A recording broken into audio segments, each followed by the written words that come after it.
Don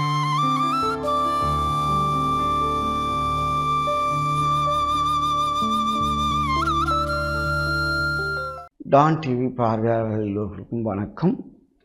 உளவளம் உளநலம் பேணவே மகிழ்வான வளமிக்க வாழ்வுக்கு பள்ளிக்கூட படிப்பு போதாது என்று எவரும் துயரப்படக்கூடாது என்ற தலைப்பிலே பள்ளிக்கூடத்துக்கு வெளியேயும் தொழில்நுட்ப கல்வி, தொழிற்பயிற்சி திட்டம், பட்டறிவு என பல வழிகளில் கற்றுக்கொள்ள வாய்ப்பு இருக்கு என்பதை விளக்க விரும்புகிறேன்.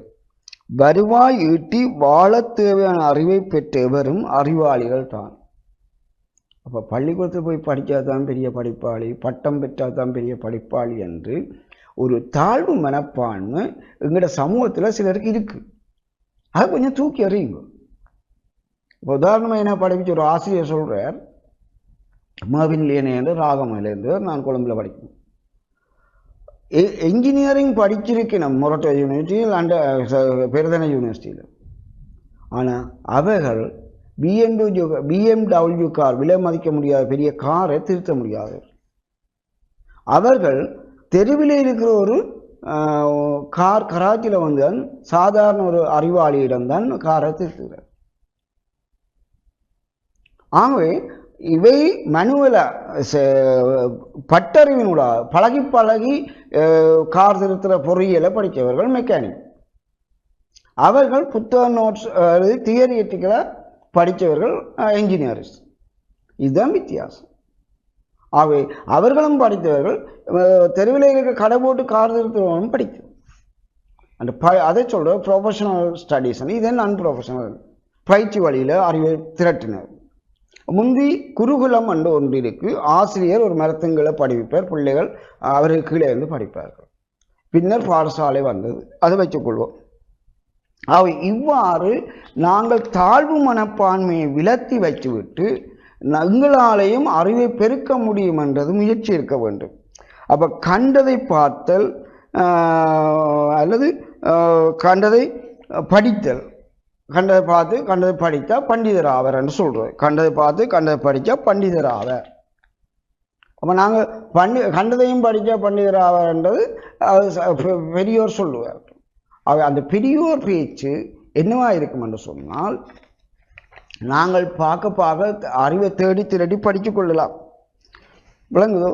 ஆகவே இந்த நாம் வாழ தேவையான பணத்தை தேடிக்கொள்ள படிப்பு தேவை. அதாவது படிப்பு இருந்தால் தொழில் செய்து பணத்தை வருவாயிட்டலாம். அந்த படிப்பில் நாங்கள் இவ்வாறு பார்த்துருக்கிறோம். அவை பட்ட படிப்பு வரையும் பள்ளிக்கூடத்தில் படித்து முன்னேறி கொண்டு போனால் படிப்பு, அது முறைசார் கல்வி என்று சொல்கிறோம்.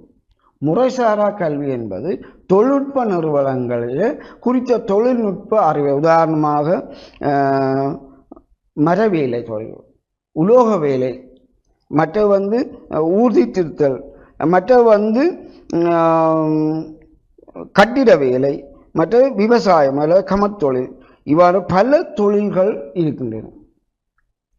இவை தொழில்நுட்ப பாடநெறிகளாக தொழில்நுட்ப கல்லூரிகள் இருக்கின்றது. நீங்கள் போய் படிக்கலாம். அப்படியும் படிக்க தவறினால் இன்னொரு வழி இருக்கு. பட்டடைகள் அல்ல ஒர்க் ஷாப் என்று சொல்லப்படுற ஒரு பயிற்சி களங்கள். அந்த பயிற்சி களங்களை நான் சொன்ன இந்த BMW கார், அந்த பயிற்சி களங்களில் பயின்றவர்கள்லாம் திருத்துறாரு. என்ஜினியரிங் படித்து கேம்பஸில் டிகிரி முடிச்சவங்க கூட திருத்த முடியாது.